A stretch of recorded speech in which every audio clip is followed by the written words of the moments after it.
What is up, guys? So today I want to talk about 3 stages of recovery. The last stage is something I've completely made up, and I just want you guys to know before I start this video, I'm not a mental health professional. I'm somebody that suffered from anxiety disorder, which was generalized anxiety disorder, panic disorder, and health anxiety for 5 years. That last year was a recovery year for me.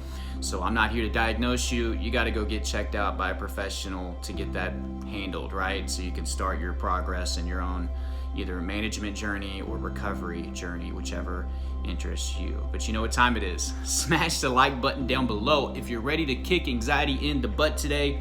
I'm gonna be breaking down anxiety recovery in my point of view, right? I think anxiety recovery is very gray. It can't be black and white. It doesn't happen in one night. It's such a slow process. It's almost like watching a person grow, right? They don't grow overnight. It takes time. Often you have to look at a before and after picture. It's like a body transformation. You know, if you go to the mirror every single day, you know, you're likely to be disappointed. But if you don't look in the mirror for 30 days and you come back to the mirror, you're like, holy crap, my abs are coming in, right? So first of all, you got to be patient with the recovery process, and it's going to be different for every person. And I get that question all the time. How long does it take?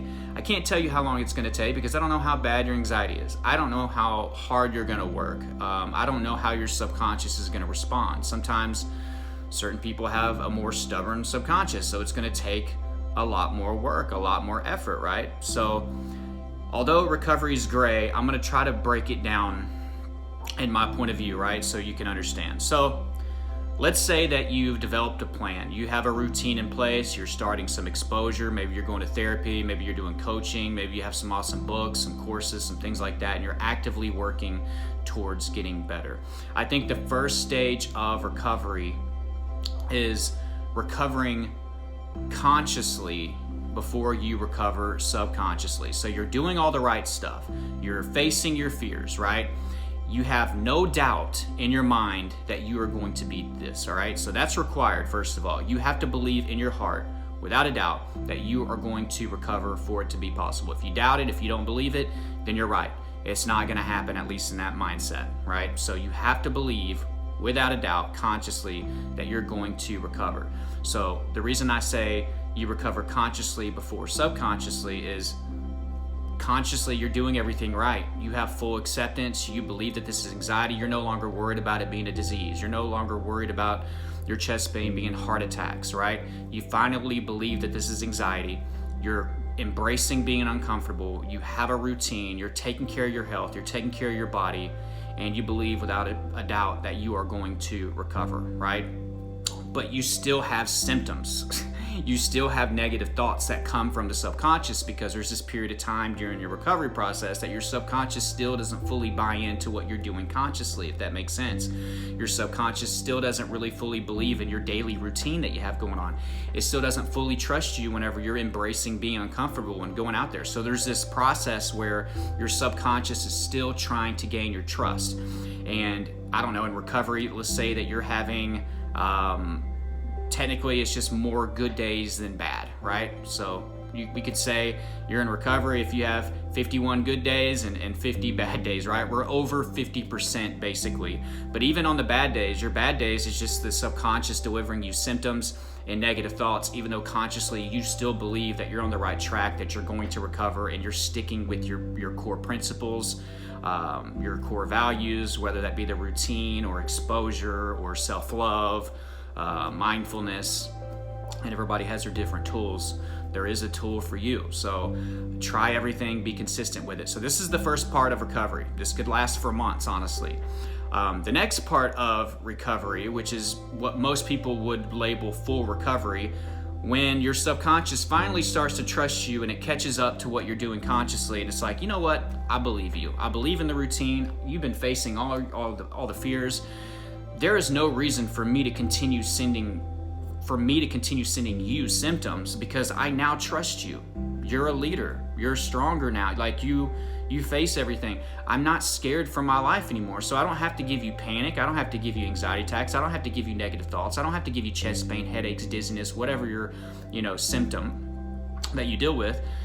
I don't have to do that anymore. right? So now the subconscious finally trusts you. You went through that period of time where you recovered consciously, but subconsciously you had to catch up. The subconscious finally catches up to what you're doing, and it's like, hell yeah, this is great, and the symptoms and the negative thoughts basically halt, right? And this is what most people would label the full recovery. I'm gonna take it a step further, all right? And who's to say that you didn't fully recover, right? I'm sure that if at this point, if you were to go to a mental health professional, you wouldn't meet the criteria, right? So maybe technically that's recovery. But something that happens with a lot of people, it kind of just goes into dormancy because they changed a lot of things. They have a lot of tools. Their toolbox is full. They got over their existing fears, the things that they were dealing with. They got over their existing triggers, but life goes on, okay? And I've been saying this in my past few videos that adversities don't stop. Challenges in life don't stop because you technically recover from your anxiety disorder. Something's gonna happen to somebody that you love. Some of you are gonna go through breakups. Some of you are gonna go through a divorce. Some of you are gonna get fired or laid off from your job. Some of you are gonna be forced to move. Some of you are gonna go through, all of us are gonna go through hardships. And I think once you pass a couple of these tests and you don't allow your anxiety to come back fully, that's whenever, I would have the ultimate confidence that I put this behind me for good. Because trust me, my anxiety has tried to come back in quite a few instances since I recovered, right? Years ago. I've had a bunch of, I've expressed a few on this channel. This past 9 months has been very hard on me, but I never let the panic come back. I never let the anxiety attacks come back. I never let the negative thoughts rule in my mind. I never gave it entertainment, right? I didn't entertain the fear or anything like that. I didn't entertain any symptoms that would try to creep up. Therefore, it never came back. I stood strong. My subconscious like, wow, yeah, you really have changed. I believe you. You're telling me that things are going to be okay even though I'm worried, and that's just what it is. The subconscious is worried again because something's going on in your life. You have fully recovered, whenever you are able to calm your subconscious down and give it comfort and love very quickly, and it actually believes you. So I think the ultimate test is how do you handle adversities down the road, So I just wanted to add in that last little stage. Hopefully all this made sense. So I'll cover it quickly again. You go through this period of time where you're getting your life together, you get your routine established, you're facing your fears, you accept, and you fully believe that you're going to recover. It's just a matter of time, but you don't care how long. Another important key, you don't care how long it's going to take. And you're doing everything right consciously. You've recovered up here, you know what I mean? And the subconscious just has to catch up. So you still have some days where you have symptoms. You can even randomly have a panic attack, you know what I mean? You can have negative thoughts, intrusive thoughts still if you've recovered consciously, in my opinion. This is just my 2 cents and the way I view everything. Once you've done that for long enough, the subconscious usually will catch up to what you're doing, and that could be months. You gotta be patient. Then you've entered what most people refer to as a full recovery, right? The symptoms stop, the negative thoughts stop, and you have a choice here. You can continue the lifestyle, or you can neglect the lifestyle and be more vulnerable for it to come back. Because just because you recover, it doesn't mean that anxiety can't go back. And this is where you can argue, did it really go into dormancy? Or, that's a whole nother video. But then we have this last stage where you can really say, bam, I have changed so much. I have grown so much.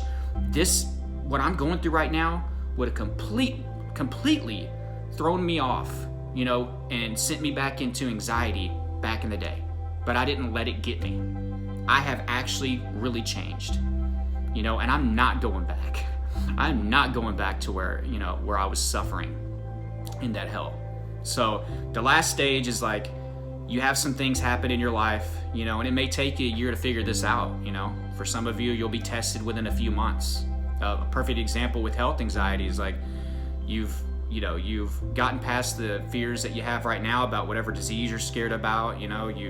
You've been working on your self-love, you've been establishing a routine, you've been working on your health and everything, and then your subconscious starts to believe you that this was anxiety the whole time and that you are healthy, and the symptoms stop, the negative symptoms the negative thoughts stop, and then 6 months later, you get a stomach ache. You know what I mean? And this is kind of what I'm talking about, that last little stage of recovery.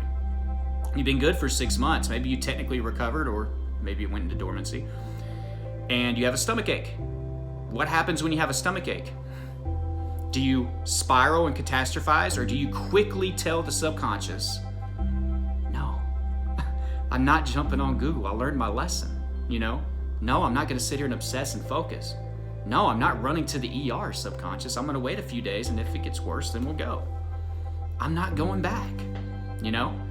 And then if you're able to do that, then that's whenever I believe it's the real deal, it's solid. So as you can see, recovery is gray. Everybody's gonna have different definitions.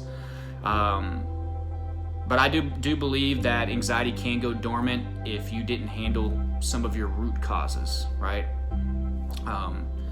But hopefully this kind of laid out the map of recovery. I'm probably gonna eventually make a 45-minute video to an hour video, really just mapping this out. I may have like a whiteboard or whatever and kind of go over it. This is kind of a rough thing. In that last stage of recovery is relatively a new concept that I've been really thinking about.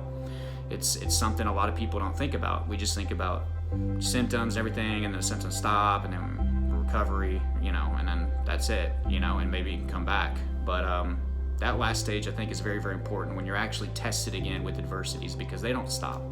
Something's gonna happen in our life, you know? Something's gonna happen. If you deal with health anxiety, like, dude, you're gonna get a cold. Dude, you're gonna get a stomach ache at some point. You know, if it's not just health, if it's just dealing with negative thoughts and dealing with self-love, like, somebody's gonna break your heart in the future. It could be a friend or a girl, boy, husband, wife, whatever, family member. Family members are great at hurting us, right? So something's gonna happen. Somebody's gonna lose their job. Somebody's gonna get laid off even though they didn't deserve it. Somebody's gonna have to move. You know, somebody's business is gonna fail. Things are gonna happen. And can we handle the adversity better this time around after going through what we went through? And for me, I'm able to. I'm pretty sure I can go through anything, and I'm not gonna allow that to come back in my life. You know, but I will say, people that have anxiety and have had anxiety attacks and panic attacks and all this good stuff, good stuff, right? They are more vulnerable for this to come back, you know? Those neural pathways probably still exist up here, and the subconscious is still gonna have a tendency to wanna go down those pathways, right? That's whenever you have to step in and redirect. And whenever you're able to redirect them out and like, nah, fam, we ain't going back to that. That's whenever you freaking know. That's when you know. So very gray, I know. But understand it's a very slow process. You can't put boundaries on it. You can't put time limits on it. It's not black and white. There's no line where you wake up like, man, I'm recovered. You know what I mean? It's like, it's so slow. But I'm telling you, don't be afraid of that. Don't be afraid of it being slow. Because being in recovery, even if you're having a few bad days a week, you know, but you're still technically having more good days, like, that's night and day compared to what it's like to be like full on every day, you know, being miserable, right? I'll take that. I'll take recovery. I'll take the very beginning stages of recovery over that hell, you know?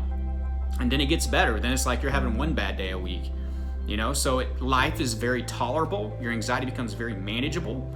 And for some of you, maybe it's just a managing thing for the rest of your life, but that's still way better than being miserable every day, all day, you know? But you're very good at managing it. Nothing wrong with that. I just want you guys to understand.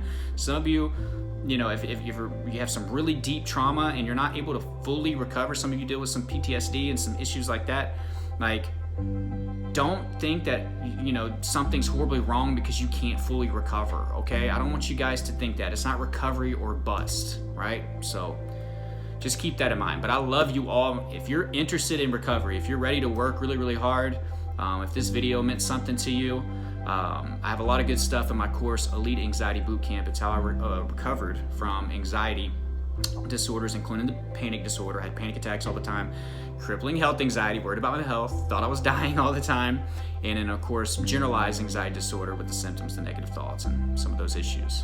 So if you want that step-by-step blueprint, it's down below in the description and in the first pinned comment. Very affordable. It's changing people's lives. Got a comment on my last video. Somebody told me you can go check out. I'm not going to put their name out there yet unless they give me permission, but you can go to my last video and scroll through. somebody commented right there yesterday and said that my course cured them. So they said it took some hard work, but the course cured them.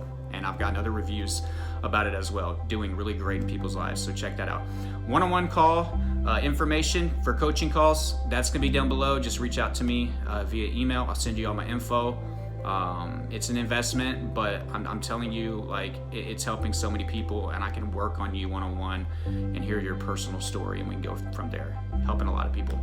Online therapy, I talked about me not being a mental health professional. I can't diagnose you. So please check out the link to online therapy. You can do it on the phone, the laptop, tablet, PC, whatever you got. And you don't have to worry about the hassle of physically making appointments, making phone calls up there, the travel back, the nervousness about being in front of somebody. So it's very, very convenient. But there's a lot of other things down below, you know, my Snapchat, my Twitter, my TikTok, Facebook groups, all that stuff. But I've talked enough, guys. 3 days in a row of creating a video. I'm gonna keep this going, all right? So thank you so much for watching. Please subscribe, be a part of the family, hit the bell so you get updated when I put these videos out. Like this video if you got some value from it. Please tell me you got some value out of this. Sometimes I'm all over the place. I got so many thoughts going on up here when I'm trying to make videos. That's why I need like a whiteboard or something like that so I can do step by step so it's more clear. But hopefully this video made sense. Leave a comment down below. And until the next one, guys, I love you all.